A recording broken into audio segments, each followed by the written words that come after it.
എൻ്റെ ഒരു സിനിമ ഓടി എന്ന് പറഞ്ഞപ്പോൾ വീണയ്ക്ക് ഒരു സന്തോഷം തോന്നില്ലേ? അല്ലേ? പല സിനിമകളിലും വളരെ ദയനീയമായിട്ട് പരാജയപ്പെട്ടിട്ടുണ്ട്, ആളുകൾക്ക് ഇഷ്ടപ്പെടാതിരുന്നിട്ടുണ്ട്.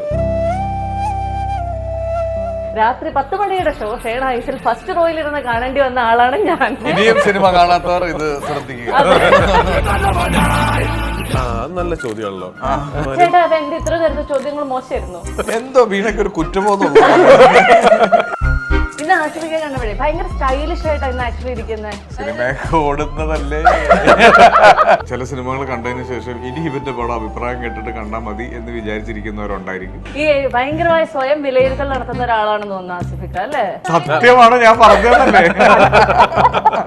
ഓ, എന്തൊരു സൊഫസ്റ്റിക്കേറ്റഡ് ആയിട്ട് ഇത്രയും ധൈര്യം ചാൾസ് ശോഭരാജിൽ പോലും ഞാൻ കണ്ടിട്ടില്ല. കണ്ണ് നിറഞ്ഞ് കരഞ്ഞ് ആസിഫ് അലി എന്നുള്ളതായിരുന്നു വൈറലായ വീഡിയോയിൽ അവർ പോസ് ചെയ്ത് വെച്ചിരിക്കുന്ന ആ ഒരു എക്സ്പ്രഷൻ ഉണ്ടല്ലോ, ഞാൻ ഇന്നേ ഈ അടുത്ത കാലത്തൊന്നും ഞാൻ കണ്ടിട്ടില്ല. ഈ കഥ അല്ലെങ്കിൽ ഈ നരേഷൻ പറഞ്ഞ ശേഷം ആസിഫ് അലി ആദ്യം പറഞ്ഞ എന്താ? ഇനി നമുക്ക് ഉറങ്ങാം, രാത്രി 1 മണിയായി. നമുക്ക് സ്വയം അങ്ങ് രോമാഞ്ചം വന്നു. മറ്റേ ആ സലിം കുമാർ നോക്കുന്നവർ ഇങ്ങനെ നോക്കാൻ തോന്നിയ ആ ഒരു സീൻ ഏതാണ്? നോട്ടം കറക്റ്റ് ആയിരുന്നു. ഇടിച്ച് ഞാൻ പിഴയും കഴിവേറി. ഈ റൂമിൽ തന്നെ ഇരിക്കുന്ന എത്ര പേരോട് ചോദിച്ചാൽ അഭിനയിക്കാൻ താല്പര്യമുള്ള ഒരു സിനിമയെ ശ്രമിച്ചിട്ട് കിട്ടാതിരുന്നവര് എന്നൊക്കെ പറഞ്ഞ് എത്ര പേര് പണ്ട് അഭിനയിക്കാൻ നടന്നതാ. പ്രൊഡ്യൂസർ അവരെ അഭിനയിപ്പിച്ചു, പക്ഷെ എന്നിട്ടും പറ്റുന്നില്ലെന്ന്. ഒരു ഫീൽ ഗുഡ് മൂവി പോലെ തന്നെയല്ലേ ജിസേട്ടൻ ഇരിക്കുന്നത്, അല്ലേ? ഒരു ഉണ്ണീശോ സ്ഥിരമായിട്ട് ക്രൂരത കാണിക്കുന്ന വിദേശ പഠനമാണോ നിങ്ങളുടെ സ്വപ്നം? സാധ്യമാക്കാം RAG ഇമിഗ്രേഷൻ ആൻഡ് എഡ്യൂക്കേഷൻ. കേരളത്തിൽ എല്ലായിടത്തും ബ്രാഞ്ചുകൾ. ആസിഫിക്ക ജിസേട്ടാ, welcome to the show. Thank you. തലവൻ ഇന്നലെ കാണണമെന്ന് ആഗ്രഹിച്ച സിനിമ തുടങ്ങി ഒരാഴ്ച കഴിഞ്ഞ് തിയേറ്ററിൽ ടിക്കറ്റ് എടുക്കാൻ പോകുമ്പോൾ എന്റെ മനസ്സിലുള്ള ഒരു ധാരണ എന്ന് പറയുന്നത്, ബുക്ക് മൈ ഷോയിലൊന്നും അത്രയ്ക്ക് വലിയ പ്രശ്നം ഉണ്ടാവില്ലായിരിക്കും, ടിക്കറ്റ് കിട്ടുമായിരിക്കും എന്ന് വിചാരിച്ചു. പക്ഷേ രാത്രി 10 മണിയുടെ ഷോ ഷെയ്ഡ് ഹൈസിൽ ഫസ്റ്റ് റോയിൽ ഇരുന്ന് കാണേണ്ടി വന്ന ആളാണ് ഞാൻ. ഇനിയും സിനിമ കാണാത്തവർ ഇത് ശ്രദ്ധിക്കുക. അപ്പോഴാണ് എനിക്ക് മനസ്സിലാവുന്നത് മഴയും വെയിലും ഒന്നും ആരാധകർക്ക് ഒരു പ്രശ്നമല്ല, സിനിമ നല്ലതാണെങ്കിൽ ആളുകൾ തിയേറ്ററിലേക്ക് വരുമെന്ന്. കൺഗ്രാചുലേഷൻസ്. ഏതായാലും ഇപ്പൊ ഞാനിങ്ങനെ സിനിമയുടെ ഇങ്ങനെ ക്ലിപ്പും കട്ടിങ്സും ഒക്കെ കണ്ടപ്പോഴത്തേക്കും അതിനകത്ത് ആദ്യം കണ്ടത് കണ്ണ് നിറഞ്ഞ് കരഞ്ഞ് ആസിഫ് അലി എന്നുള്ളതായിരുന്നു. സത്യത്തിൽ അത് കരഞ്ഞതാണോ ആരാധകർക്കൊപ്പം സിനിമ കണ്ട്? ഒരുപാട് ആഗ്രഹിച്ച് ചെയ്ത സിനിമ പല സിനിമകളിലും വളരെ ദയനീയമായിട്ട് പരാജയപ്പെട്ടിട്ടുണ്ട്, ആളുകൾക്ക് ഇഷ്ടപ്പെടാതിരുന്നിട്ടുണ്ട്. അപ്പൊ അതിലൊരു സിനിമ നന്നായി എന്ന് പറയുമ്പോൾ അതിന്റെ ഒരു സന്തോഷം അല്ലെ ഒത്തിരി പേർക്ക്. ഇപ്പൊ എൻ്റെ ഒരു സിനിമ ഓടി എന്ന് പറഞ്ഞപ്പോൾ വീണയ്ക്ക് ഒരു സന്തോഷം തോന്നില്ലേ? അല്ലേ? ആ സന്തോഷം ഞാൻ അന്ന് അവിടെ നേരിട്ട് കണ്ട് അനുഭവിച്ചു. അപ്പൊ അതിന്റെ ഒരു ഞാൻ ആസിഫിന്റെ ഇപ്പൊ 6 സിനിമകൾ ഒരുമിച്ച് വർക്ക് ചെയ്തിട്ടുണ്ട്. അപ്പോൾ ആസിഫിന്റെ എല്ലാ തരം ഇമോഷൻസും എക്സ്പ്രഷൻസും എനിക്ക് അറിയാം, എനിക്ക് അല്ലെങ്കിൽ കാണാപ്പാടമാണ്. പക്ഷെ ആ വൈറലായ വീഡിയോയിൽ അവർ പോസ് ചെയ്ത് വെച്ചിരിക്കുന്ന ആ ഒരു എക്സ്പ്രഷൻ ഉണ്ടല്ലോ, ഞാൻ ഇന്നേ ഈ അടുത്ത കാലത്തൊന്നും ഞാൻ കണ്ടിട്ടില്ല. അല്ല, ഞാനും ഉണ്ടല്ലോ ആ വീഡിയോയിൽ സത്യത്തിൽ കരയുന്നുണ്ടോ. ഭയങ്കര സന്തോഷമായ ഒരു സമയമായിരുന്നു. ജിസ്റ്റേട്ടനും മറ്റേ ആ ഫീൽ ഗുഡ് ജോണർ മാറ്റി പിടിച്ചപ്പോ അത് തിയേറ്ററിൽ ഇത്രയും വർക്ക്ഔട്ട് ആവണ ജിസ്റ്റേട്ടനും ഒന്ന് കരയാൻ തോന്നിയായിരുന്നോ? കരഞ്ഞായിരുന്നു? ഞാൻ വേറെ പല റീസൺസ് കൊണ്ട് എനിക്ക് ഭയങ്കര ഗ്രാറ്റിറ്റ്യൂഡ് ഉള്ള ഒരു ദിവസമായിരുന്നു. ആദ്യമായിട്ട് എൻ്റെ മാസ്റ്റർ, എൻ്റെ ഗുരു എൻ്റെ കൂടെ സിനിമ കാണാൻ വേണ്ടി വന്നിരിക്കുന്നു. ആസിഫിൻ്റെ വാപ്പയും ഉമ്മയും വന്നിരിക്കുന്ന പോലെ തന്നെ ഞാൻ ഈ ലോകത്ത് ഏറ്റവും കൂടുതൽ വിലമതിക്കുന്ന ഫാദർ ബോബി ജോസ് കട്ടിക്കാട് എന്ന് പറയുന്ന മാസ്റ്റർ, അദ്ദേഹം ആദ്യമായിട്ട് ഒരു 6 പടവും അദ്ദേഹം എൻ്റെ കൂടെ വന്ന് കണ്ടിട്ടില്ല. പക്ഷേ ഇതാണ് ആദ്യമായിട്ട് കാണുന്നത്. അപ്പം അങ്ങനെ ഞാൻ ഇമോഷണലായി, എന്താ പറയുക, മൊത്തം മീഡിയ ഒക്കെ അവിടെ നിൽക്കുമ്പോൾ ഞാനൊരു സ്ഥലത്ത് അച്ഛൻ്റെ കൂടെ മാറി നിൽക്കുമായിരുന്നു. നിങ്ങൾ രണ്ടുപേരും ഒരുപാട് ഇന്റർവ്യൂസ് കഴിഞ്ഞ കുറച്ച് കാലങ്ങളായിട്ട് ഇങ്ങനെ ഇന്റർവ്യൂസ് കൊടുത്തു ടയേർഡ് ആയെന്ന് തോന്നുന്നു. രണ്ടുപേരുടെ ശബ്ദത്തിൽ ആ ഒരു ക്ഷീണ ഫീൽ ചെയ്യുന്നു. കുറച്ച് മാറ്റി പിടിക്കാം. അതെ, ഞാനൊന്ന് മാറ്റി പിടിച്ചോട്ടെ. ആ കണ്ടോ നിന്റെ കണ്ണിൽ ആ പ്രചണ്ഡനം, ആ ഒരു ലെവലിലേക്ക് നമുക്ക് വീണ്ടും ആസിഫ് അലി എന്ത് കാണാൻ സാധിക്കും? ആ ലെവലിലേക്ക് നമ്മളിങ്ങനെ പടിപടിയായിട്ട് മുകളിലേക്കല്ലോ. അത് നല്ല ലെവലല്ലേ? നല്ല ലെവലാണ്, അടിപൊളി ലെവലല്ലേ? അതിന് ഞാൻ വളരെ യാദൃശ്ചികമായ ഒരു ക്ലിപ്പ് കാണാനിടയായി. അതായത് അതിനകത്ത് പറയാണ്, എനിക്ക് ജിസിനോട് ദേഷ്യം വന്നിട്ട് വയ്യായിരുന്നു, ഞാൻ ഡാൻസ് കളിക്കണം, പാട്ട് പാടണം, ഇവനെ ഞാൻ എന്ത് ചെയ്യും? ഡാൻസ് കളിക്കുന്നതിനേക്കാളും ആ വരികൾ പാടി ഡാൻസ് ചെയ്യാന്നുള്ളതായിരുന്നു. അത് നമുക്കൊരു അർത്ഥമുള്ള വരിയാണെങ്കിൽ അത് ഓർത്തിരിക്കാമല്ലോ. ഇത് അർത്ഥമില്ലാത്ത വാക്കുകളാണ്. അപ്പൊ അത് ഓർത്തിരിക്കുക എന്ന് പറഞ്ഞാൽ ഭയങ്കര, നമുക്ക് ആരെങ്കിലും അവിടെ നിന്ന് വിളിച്ച് പറഞ്ഞു തരണം അടുത്ത വരി ഏതാണെന്നുള്ളത്. പ്രചണ്ഡനം എന്നൊക്കെ നമ്മൾ ഓർത്തിരിക്കില്ല. ദീപക് ദേവ് മറ്റേ ദോശ ചുടുന്ന പോലെയാണ്, ചുട്ട് തരുകയാണ് ഇങ്ങോട്ട്. തലേദിവസം രാത്രി ഇരുന്ന് ഞാൻ ഷൂട്ട് കഴിഞ്ഞ് പോയിരുന്നിട്ട് എഴുതി, അപ്പം തന്നെ കമ്പോസ് ചെയ്ത്, അപ്പം തന്നെ അങ്ങനെ പിറ്റേ ദിവസം ഷൂട്ടാണല്ലോ. അങ്ങനെ കിട്ടിയ പാട്ടാണ്. അപ്പോൾ ഇവർക്ക് പഠിക്കാനുള്ള സമയം കിട്ടി. ഇപ്പോൾ ആസിഫ് പറഞ്ഞത് എത്ര പേർക്ക് മനസ്സിലായിട്ടുണ്ടെന്ന് അറിയില്ല. അതായത് പാട്ടിൻ്റെ ഒരു സാഹിത്യം എന്ന് പറയുന്ന ഇപ്പോൾ ഫോർ എക്സാമ്പിൾ ഇപ്പോൾ പ്രേമിക്കുമ്പോൾ നീയും ഞാനും നീരിൽ വീഴും പൂക്കൾ ഓർത്തിരിക്കാൻ എളുപ്പമാണ്. അതുപോലല്ലോ ഈ പാട്ട്. കുമ്മേളനം. എന്റെ അമ്മ ഇതൊക്കെ നിങ്ങൾക്ക് ഓർമ്മയുണ്ടല്ലേ? ആ പാട്ടൊന്ന് പാടണം എന്നൊരു ആഗ്രഹമുണ്ട്. എനിക്കൊരാഗ്രഹം ഉണ്ടായിരുന്നു നിങ്ങൾ പാടിക്കാൻ. ആരെങ്കിലും പാടിയാൽ അത് ഞാൻ ലിപ്സിംഗ് ചെയ്യാം. വീണ പാടുന്നത് നല്ലതായിരിക്കും. എനിക്ക് ഈ ഇന്റർവ്യൂ ആൾക്കാർ കാണണം അതിയായ വീണ പാടും വീണം എന്നൊക്കെ കേട്ടിട്ടില്ല. അതെ അതെ, ആ ഈണം അത്ര നല്ലതല്ലാത്തതുകൊണ്ട് നമുക്ക് ബാക്കി കഥകളിലേക്ക് കിടക്കാം. ചേട്ടാ, ഈ കഥ അല്ലെങ്കിൽ ഈ നരേഷൻ പറഞ്ഞ ശേഷം ഇത് മുഴുവൻ കേട്ട ആസിഫ് അലി ആദ്യം പറഞ്ഞത് എന്താണ്? ഇനി നമുക്ക് ഉറങ്ങാം, രാത്രി 1 മണിയായി. അത് ശരി, ഞാൻ ഭയങ്കര ടയേർഡായിരുന്നു ഈ കഥ കേട്ടത്. രാത്രി 11 മണിക്കാണ് കഥ 11:30 മറ്റോ കഥ കേൾക്കാൻ തുടങ്ങുന്നത്. അപ്പൊ എനിക്ക് സങ്കടമുണ്ട്. കാരണം ഒരു ദിവസം കംപ്ലീറ്റ് ഇവൻ വെയിലത്ത് ഷൂട്ടിലായിരുന്നു. എനിക്കറിയാം, ട്രിവാൻഡ്രത്ത്. അപ്പൊ അത് കഴിഞ്ഞ് വന്നിട്ട് നമ്മളോട് എന്ത് പറയും, എനിക്ക് മൈൻഡ് റീഡ് ചെയ്യാൻ പറ്റുമല്ലോ, പിന്നെ ഏറ്റവും അടുത്ത് അറിയാവുന്ന രീതിയിൽ. എനിക്കും ബുദ്ധിമുട്ടുണ്ട് ഈ സമയത്ത് പറയുന്നതിന്. പക്ഷെ എൻ്റെ കൂടെ റൈറ്റേഴ്സ് വന്നിട്ടുണ്ട്. അങ്ങനെ അതിലൊരു പോലീസുകാരനാണ്. അവരെ അന്ന് പരിചയപ്പെടുന്നേ ഉള്ളൂ. അപ്പൊ അങ്ങനെ അന്ന് കേട്ട് കഴിഞ്ഞ ഉടനെ കൊള്ളാം, ഇത് നമുക്ക് ചെയ്യാം, ഒരു ഫയറുള്ള സ്ക്രിപ്റ്റാണ്, ബീച്ചേട്ടനോട് എത്രയും പെട്ടെന്ന് പറയൂ, ഇതാണ് പറഞ്ഞത് കേട്ടോ. നമുക്ക് ഉറങ്ങാമെന്ന് ഞാൻ തമാശയ്ക്ക് പറഞ്ഞു. ഒരു ഇന്റർവ്യൂ ഞാൻ കേട്ടു, അതായത് വിനീത് ശ്രീനിവാസൻ ഇങ്ങനെ ജസ്റ്റേട്ടനെ വിളിച്ച് പറഞ്ഞു, ചേട്ടാ നമുക്ക് ഇങ്ങനെ ഈ ഫീൽ ഗുഡ് തന്നെ പിടിച്ചൊരു 10 വർഷത്തേക്ക് അങ്ങനെ അങ്ങ് പോകാം എന്ന് പറഞ്ഞു. അതിനുശേഷം വിനീത് ശ്രീനിവാസനെ വിളിച്ചിട്ട് എടാ ഞാനിതൊന്ന് മാറ്റി പിടിച്ചു എന്ന് പറഞ്ഞായിരുന്നു. വിനീത് എന്നെ വിളിച്ചിട്ട് പറയുന്നതല്ല. പൊതുവെ ഞാനും വിനീതുമായിട്ട് അങ്ങനെ ഫോണിൽ ഒരുപാട് സംസാരിക്കാറില്ല. ഇത് ഒരുമിച്ച് ഞങ്ങൾ എൻ്റെ ഒരു പരസ്യത്തിൽ വിനീത് അഭിനയിക്കുന്ന സമയത്ത് സംസാരിച്ചിങ്ങനെ സിനിമയെ കുറിച്ച് കുറെ സംസാരിച്ച കൂട്ടത്തിൽ അങ്ങനെ പറഞ്ഞിട്ട് പോയത്. ഈ സിനിമ റിലീസായി ഒരു ബുധനാഴ്ചയൊക്കെ ആയപ്പോൾ വിനീത് എന്നെ വിളിച്ചു. വിനീത് എഴുത്തിലാണ് അടുത്ത സിനിമയുടെ എന്ന് പറഞ്ഞു. ഞാൻ ഇതിന് വേണ്ടിയിട്ട് ഇതിനൊരു സ്പെഷ്യൽ ഷോ ഞങ്ങൾ പ്ലാൻ ചെയ്യുന്നുണ്ടായിരുന്നു. അപ്പോൾ വിനീത് ഉണ്ടെങ്കിൽ വരണം എന്ന് പറഞ്ഞു. എടാ ഞാൻ എഴുത്തിലാണ് എന്ന് പറഞ്ഞു. അപ്പൊ എനിക്ക് തോന്നുന്നത് ഒന്ന് ജോണർ മാറ്റി പിടിക്കാനുള്ള മാറി. ആസിഫിക്ക കണ്ടുകൊണ്ടിരുന്നപ്പോൾ ആളുകൾ കൈയടിച്ച ആ ഒരു സീൻ നമുക്ക് സ്വയം അങ്ങ് രോമാഞ്ചം വന്ന മറ്റേ ആ സലൻകുമാർ നോക്കുന്നവർ ഇങ്ങനെ നോക്കാൻ തോന്നിയ ആ ഒരു സീൻ ഏതാണ്? നോട്ടം കറക്റ്റ് ആയിരുന്നു. ഇടിച്ച് ഞാൻ പിഴയും കഴിവേറി ഇതിലെന്നെ കൈയടി ഉദ്ദേശിച്ചു വന്നല്ല, എല്ലാരും പറയുന്നു, വിളിച്ചു പറയുമ്പോൾ ഫോൺ ചെയ്യുക. ട്രെയിലർ വിട്ടപ്പോ മുതൽ ആൾക്കാർ പറയുന്ന ആണല്ലേ ഈ സാധനം വന്നപ്പോഴത്തേക്ക് തിയേറ്ററിൽ മൊത്തം കൈയടി. അപ്പൊ ഞാൻ ഇങ്ങനെ ഈ തിയേറ്ററിലൊക്കെ ഇങ്ങനെ ആളുകൾ കൈയടിക്കുമോ എന്ന് ഞാൻ ഭയങ്കര അത്ഭുതമായിട്ട് തോന്നി. കാര്യം അതൊരു പഞ്ച് ഡയലോഗ് ആയിട്ടോ അതൊരു കൈയടിക്കുള്ള സ്പേസ് ആയിട്ടോ ഒന്നും ട്രീറ്റ് ചെയ്തല്ല അത് ഷൂട്ട് ചെയ്തത്. ഞാൻ പിന്നെ നമ്മൾ ചെയ്തുകൊണ്ടിരുന്ന സിനിമകളുടെ ഒരു ഫോർമാറ്റ് വെച്ചിട്ട് അങ്ങനെ പഞ്ച് ഡയലോഗ് ഒന്നും പറഞ്ഞ സിനിമകൾ ചെയ്തിട്ടുമില്ല. പക്ഷെ നമ്മൾ ഒട്ടും പ്രതീക്ഷിക്കാത്തൊരു കഥയുടെ സിറ്റുവേഷനിലെ ആളുകൾക്ക് അത് കണക്ട് ആയി, അവിടെ ഒരു ഹീറോയിക് മൊമെന്റ് ഉണ്ടായി എന്ന് പറയുന്നത് ഭയങ്കര സന്തോഷം തോന്നി. ഓക്കെ, അപ്പൊ അങ്ങനെയാണെങ്കിൽ ജയശങ്കറിനെയാണോ കാർത്തികിനെയാണോ തലവന്റെ ഡയറക്ടർക്ക് കൂടുതൽ ഇഷ്ടം? ഇതാണ് കാർത്തിക്, ജയശങ്കർ നമ്മുടെ ബിജുവേട്ടനാണോ? എനിക്ക് ഇവരെ രണ്ടുപേരെയല്ല, എനിക്ക് കാർത്തിക് ശങ്കറിനാണ് ഇഷ്ടം.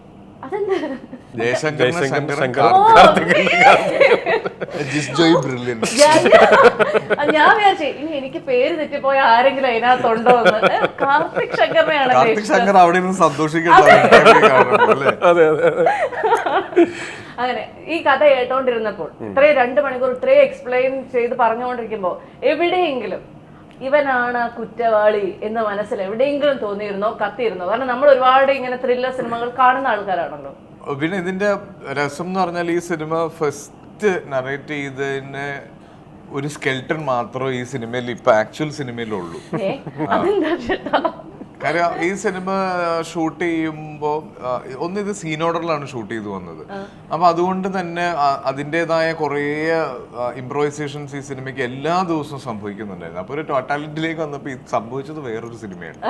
പകുതി എത്തിയപ്പോൾ ബീച്ചേട്ടൻ ഓർക്കുന്നുണ്ടോ, ഒരു ദിവസം 2 പേരും കൂടി ഇരിക്കുക, രാത്രി 2 മണിയൊക്കെ ആയി. അപ്പൊ ഞാൻ ബീച്ചേട്ടൻ ഞാൻ പാക്കപ്പ് പറയാൻ വേണ്ടി പോവാണ്, കുഴപ്പമില്ലടാ രാത്രി വരെ പോകും, അപ്പൊ നേരം വിളിച്ചോട്ടെ. പക്ഷെ ഞാൻ പറഞ്ഞില്ല ഏട്ടാ ടയേർഡാ, നമുക്ക് നാളെ എടുത്താൽ പോരെ. അപ്പൊ പുള്ളി എന്നോട് ചോദിക്കാണ്, എടാ ഞങ്ങളോട് പറഞ്ഞ കഥയല്ല നീ ഇപ്പൊ എടുക്കുന്നത് ഞങ്ങൾക്ക് മനസ്സിലായി. ഇതുകൊണ്ട് ധ്യാൻ ശ്രീനിവാസൻ പറഞ്ഞ പോലെയാണ് ഒരു സിനിമ, അതായത് ലവ് ആക്ഷൻ ഡ്രാമ, കഥ പറഞ്ഞതും എടുത്തതും ഒരു ബന്ധമില്ല. അങ്ങനെയായിരുന്നു ആസിഫിക്ക? അങ്ങനെ തന്നെയായിരുന്നോ? സിനിമ ചെയ്ത് തുടങ്ങിയപ്പോൾ നമുക്കും ഏകദേശം ഒരു ക്ലാരിറ്റി വരുന്നുണ്ട്. അപ്പം കുറേ കളക്റ്റീവായ സജഷൻസും എല്ലാം വരുന്നുണ്ട്. പക്ഷെ ജിസിന് കൃത്യമായ ഒരു പാത്ത് ഉണ്ടായിരുന്നു സിനിമയ്ക്ക്. പക്ഷെ സത്യമായിട്ട് എന്റെ ക്യൂരിയോസിറ്റി യഥാർത്ഥ കള്ളനെ പിടിച്ച ആരെങ്കിലും ഉണ്ടോ? ഇല്ല, അങ്ങനെയില്ല. പ്രത്യേകിച്ച് നറേറ്റ് ചെയ്യുമ്പോൾ പൊതുവെ അങ്ങനെ എനിക്ക് ഏതോ ഒരു സിനിമ പറയുമ്പോൾ എനിക്ക് അങ്ങനെ ഉണ്ടായിരുന്നു. ബൈസിക്കിൾ തീവ്സ് പറയുമ്പോൾ ആരൊക്കെ എൻ്റെ അടുത്ത് 2 പേര് ചോദിച്ചിട്ടുണ്ട്. ഇതിൽ അങ്ങനെ ഉണ്ടായിട്ടേ ഇല്ല. പ്രേക്ഷകരും അത് തന്നെയല്ലേ പറയുന്നത്. അതുമല്ല ഞങ്ങളിപ്പോ ഈ സിനിമ നല്ല അഭിപ്രായമുണ്ട്, ആളുകൾ മഴയെ പോലും വകവെക്കാതെ ആളുകൾ വന്ന് കാണുന്നുണ്ട്. അപ്പം ഞങ്ങൾക്ക് തോന്നി ഈ ദിവസങ്ങളിൽ പറ്റുന്നത്രയും തിയേറ്റർ വിസിറ്റ്സ് നടത്തണം. ആളുകൾ സിനിമ കണ്ട് ഇറങ്ങുമ്പോൾ നേരിട്ട് ആ ഒരു സന്തോഷം, ആ ഫീഡ്ബാക്ക് കിട്ടണം. അപ്പോൾ അവർക്കൊരു എക്സ്പീരിയൻസ്, അപ്പോൾ അവർ ഒരു മൗത്ത് പബ്ലിസിറ്റിയിൽ കുറച്ചും കൂടി സിനിമയ്ക്ക് റീച്ച് കിട്ടും. അപ്പോൾ അങ്ങനെയൊക്കെ ഞങ്ങൾ പോയി. ഒരു സ്ഥലത്ത് മാത്രം ഞങ്ങൾക്ക് ഈ പറഞ്ഞ പോലെ ഷോ കഴിയുന്നതിന് മുന്നേ ഞങ്ങൾ ക്രോസ് ചെയ്യുന്ന ഒരു സ്ഥലമുണ്ട്. അപ്പോൾ അവിടെ എന്നാൽ ഇന്റർവെല്ലിന് കയറാം എന്ന് പ്ലാൻ ഇട്ടു. അപ്പോൾ ഞങ്ങൾക്ക് എല്ലാം സംശയമുണ്ട്, ഇന്റർവെല്ലിന് കയറുമ്പോൾ ഒരു ഡിസ്ട്രാക്ഷൻ ആവും ആളുകൾക്ക്, മൊത്തം ഈ സിനിമയിൽ ഇരിക്കുമായിരിക്കുമല്ലോ. അപ്പം ഞങ്ങൾ തിയേറ്ററിനകത്തേക്ക് കയറണ്ട, നമുക്ക് പുറത്ത് ഈ മറ്റേ പോപ്കോൺ വിൽക്കുന്ന സ്ഥലത്ത് നിൽക്കാം എന്നുള്ള പ്ലാനിൽ ഞങ്ങൾ അവിടെ വെയിറ്റ് ചെയ്തു. പക്ഷെ ഒരു 5 or 6 പേരൊക്കെയാണ് ഈ പുറത്തേക്ക് വന്നിട്ടുള്ളൂ. അപ്പം ഞങ്ങൾക്കൊരു ചെറിയ ടെൻഷനായി, സിനിമ കാണാൻ ആളില്ലേ എന്ന് ഓർത്ത്. അപ്പം ഞങ്ങൾ ചോദിക്കുമ്പോൾ ഒരു മേജർ ക്രൗഡ് അതിൻ്റെ അകത്ത് ഇരുന്ന് ഡിസ്കഷനാണ്, ആരായിരിക്കും ഇതുവരെ കണ്ട സിനിമയിൽ നിന്ന് ഒരാളെ ഗസ് ചെയ്യാൻ പറ്റുമോ എന്നുള്ളത്. അപ്പൊ അതൊരു ട്രെൻഡായിട്ട് മാറുന്നുണ്ട്. ഇന്റർവെല്ലിനൊരു ഗ്രൂപ്പ് സജഷൻ എടുക്കുന്നു, ഓരോരുത്തർ അഭിപ്രായം പറയുന്നു, ഇതായിരിക്കും. ഞങ്ങൾ കയറി ചെല്ലുമ്പോൾ തന്നെ ആൾക്കാർ അസുവിനോട് പലരുടെയും പേരുകൾ പറയുന്നുണ്ട്. ആണല്ലേ? പോപ്കോൺ വിൽപ്പനക്കാർക്ക് അത്ര സന്തോഷം നൽകില്ല എന്നാണ് ഉദ്ദേശിച്ചത്. തൽക്കാലം ഒരു ഇടിവ് പോപ്കോണിൽ സംഭവിച്ചാലും കുഴപ്പമില്ല. ഈ സിനിമ കണ്ടതിന് ശേഷം നിങ്ങൾ 2 പേരുടെ ഭാര്യമാർ എന്താണ് പറഞ്ഞത്? നല്ല ചോദ്യമാണല്ലോ. 2 പേരുടെ ഭാര്യമാര്. ചേട്ടാ, അപ്പൊ എന്റെ ഇത്ര നേരത്തെ ചോദ്യങ്ങൾ മോശമായിരുന്നു. അല്ല, അത് കൂടുതൽ നല്ല ചോദ്യം അല്ലേ? എന്തോ വീണയ്ക്ക് ഒരു കുറ്റബോധം ഇത്ര നാളെ ചോദിച്ച ചോദ്യങ്ങളെ പറ്റി അതിനെ കുറിച്ചൊന്നും ഓർമ്മിപ്പിക്കല്ലേ, എനിക്ക് ഇതുവരെ തെറിവിളി തീർന്നിട്ടില്ല. തിയേറ്ററിൽ സിനിമ കാണുന്നതിന് മുൻപ് ഒരു 2 ആഴ്ച മുൻപൊക്കെ എൻ്റെ വൈഫ് കണ്ടായിരുന്നു. സമയം അങ്ങനെ തന്നെയാണ്. അപ്പോൾ രണ്ടും ഒരുമിച്ചല്ലായിരുന്നു, ഒരു തിയേറ്ററിലല്ലായിരുന്നു. അപ്പോൾ എൻ്റെ ഇവരൊക്കെ കണ്ടിട്ട് ഞാൻ കഥയൊന്നും വീട്ടിൽ പറയാറില്ല. സ്ക്രിപ്റ്റിൻ്റെ ഡിസ്കഷൻ ഒരിക്കലും വീട്ടിൽ നടത്തല്ല. ഫ്രഷായിട്ട് അവർ കാണുമ്പോൾ ഉള്ളൊരു ഇത്. അപ്പോൾ എൻ്റെ വൈഫും സിസ്റ്ററും അവരുടെ കുട്ടികളും എല്ലാവരും ഉണ്ടായിരുന്നു. അപ്പോൾ എനിക്ക് ക്ലൈമാക്സ് ഒക്കെ എടുക്കുമ്പോൾ മറ്റേ സിസ്റ്ററുടെ കുട്ടികൾ ഇരുന്നിട്ട് ഇങ്ങനെ ഉയ്യോ ഇവരുടെ ഒരു പുതിയ ലാംഗ്വേജ് ഉണ്ടല്ലോ, അത് ഭയങ്കര സീനാ, ഇങ്ങനെയുള്ള സാധനമൊക്കെ ഉണ്ടല്ലോ, ഡാർക്ക്. അപ്പോൾ അവർക്ക് വളരെ ഇഷ്ടപ്പെട്ടിരുന്നു. ആ ഒരു കോൺഫിഡൻസ് ഉണ്ടായിരുന്നു ഈ സിനിമയുടെ റിലീസിന്റെ സമയത്തൊക്കെ. ആസിഫിക്കയുടെ വൈഫ് എന്താ പറഞ്ഞേ സിനിമ കഴിഞ്ഞപ്പോഴത്തേക്കും? ഭയങ്കര സന്തോഷമായി. എല്ലാവരും ഞങ്ങൾ ഒരുമിച്ചാണ് പോയത്. എൻ്റെ വാപ്പ ഉമ്മ ഉണ്ടായിരുന്നു, സമയുടെ പപ്പ ഉമ്മ ഉണ്ടായിരുന്നു, ജിസിന്റെ ഫുൾ ഫാമിലി ഉണ്ടായിരുന്നു, ഞങ്ങളുടെ സുഹൃത്തുക്കൾ എല്ലാവരും ഫാമിലി ആയിട്ടാണ് വന്നത്. അപ്പൊ എല്ലാരും കൂടെ പെട്ടെന്നൊരു ട്രീറ്റ് കിട്ടിയതിന്റെ ഒരു സന്തോഷം ഉണ്ടായിരുന്നു. ഈ ജിസേലിന് ഒരു ഭയങ്കര ഒരു ഗുണം എന്താന്ന് ഞാൻ പറയട്ടെ, ചേട്ടന് ഫീൽ ഗുഡ് മൂവി എടുത്തെടുത്താന്ന് തോന്നുന്നു. ചേട്ടനെ കാണുമ്പോൾ തന്നെ നമുക്കൊരു ഫീൽ ഗുഡ് ആ ഒരു സാധനമാണ് കിട്ടുന്നത്. ഒരു ഫീൽ ഗുഡ് മൂവി പോലെ തന്നെയല്ലേ ജിസേലിന് ഇരിക്കുന്നത്, അല്ലേ? തോന്നിയിട്ടില്ലേ? അല്ലെ, അങ്ങനെ എപ്പോഴും തോന്നിയിട്ടില്ലേ? ചേട്ടൻ തോന്നിയിട്ടില്ലേ? പിന്നെ ജിസിന് കുറച്ച് പോസിറ്റിവിറ്റി കിട്ടാൻ ഇത്ര അടുത്തിരിക്കുന്നത്.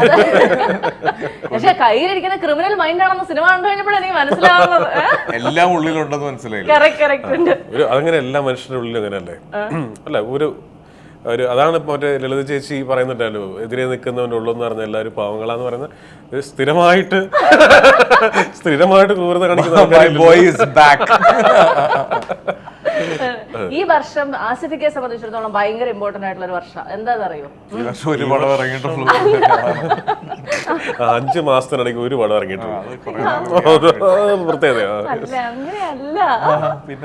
ഈ സിനിമയിലേക്ക് വന്നതിന് ശേഷം 15 വർഷം തികയുന്ന വർഷമാണത്. അതിനെപ്പറ്റി ആലോചിക്കുമ്പോ പേടിയോ? അല്ല, അതൊരു വലിയ ഭാഗ്യം. അതാണ് എനിക്ക് മനസ്സിലാവുന്നത്. ചില ആക്ടേഴ്സിന്റെ അടുത്ത് പറയുമ്പോൾ വർഷം കൂടി കാര്യങ്ങൾ പറയുമ്പോൾ പേടിച്ചേട്ടൻ കഴിഞ്ഞ ദിവസം 30 വർഷമായതിന് ഇനി വർഷത്തിന് പറയില്ല. എനിക്കൊക്കെ സന്തോഷമാണ് നമ്മൾ സിനിമയിലൊന്ന് ഇത്ര വർഷമായി എന്ന് പറയുമ്പോൾ ഭയങ്കര സന്തോഷമാണ്. അതന്നെ. ഇപ്പോഴും ഒരു പേടിയുണ്ടോ? പേടി എപ്പോഴും ഉണ്ട്. എല്ലാ സിനിമയും തുടങ്ങുമ്പോഴും എല്ലാ സിനിമയെ പറ്റി ആലോചിക്കുമ്പോഴും ഒക്കെ പേടി വരും. കാര്യം ദൂരം പേരുണ്ടല്ലേ, ഈ റൂമിൽ തന്നെ ഇരിക്കുന്ന എത്ര പേരോട് ചോദിച്ചാൽ അഭിനയിക്കാൻ താല്പര്യമുള്ള ഒരു സിനിമയെ ശ്രമിച്ചിട്ട് കിട്ടാതിരുന്നവര് എന്നൊക്കെ പറഞ്ഞ് എത്ര പേര് പണ്ട് അഭിനയിക്കാൻ നടന്നതാ. പ്രൊഡ്യൂസർ അവരെ അഭിനയിപ്പിച്ചു, പക്ഷെ എന്നിട്ടും പറ്റുന്നില്ലെന്ന്. എനിക്ക് ഞാൻ തന്നെ വേഷം കൊടുക്കുന്നില്ല. എനിക്കറിയാം അവനൊരു മോശം നടക്കണം. ഇന്ന് ആസിഫിക്ക കണ്ടപ്പോഴേ ഭയങ്കര സ്റ്റൈലിഷ് ആയിട്ടാണ് ഇന്ന് ആക്ച്വലി ഇരിക്കുന്നത്. സിനിമയൊക്കെ ഓടുന്നതല്ലേ. എനിക്ക് പെട്ടെന്ന് വെള്ളി മൂങ്ങയിലെ അപ്പിയറൻസ് ഓർമ്മ വന്നു. ശരി ശരി. അത് മാത്രമല്ല ചെരുപ്പൊക്കെ നോക്കിയപ്പോ ആരുടെ പടമൊക്കെ ഉള്ള ചെരുപ്പൊക്കെ, ചെറിയ കൊത്തുപണികളുള്ള കൊത്തുപണികളുള്ള ചെരുപ്പ് ഈ കയ്യിലിട്ടേക്കുന്നത് എന്താ ചേട്ടാ?